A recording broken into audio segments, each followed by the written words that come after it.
Hey guys, in this video, I'm going to show you how to make ChatGPT remember everything. Let's begin.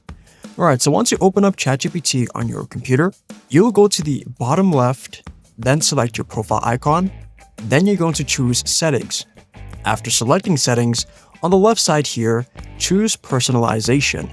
Then look for something which says Memory. If you want more information, select this little question mark. Now under that, it says Reference Saved Memories. You're going to toggle this on. So what does it say? Let ChatGPT save and use memories when responding. So whenever you start a new chat with ChatGPT, it's going to respond to your text and it's going to save those previous chats as memories. And then make sure that you toggle this on as well, Reference Chat History. It's going to let ChatGPT reference recent conversations when responding. So whenever you have a conversation with ChatGPT about something familiar, it's going to reference the older chats so that you don't have to waste your time trying to explain it to ChatGPT again. And then if you want to manage the memory, select Manage Memories. And then your chats are going to appear here, and if you want to delete them all, go to the bottom right of this window and choose Delete All. And there you go.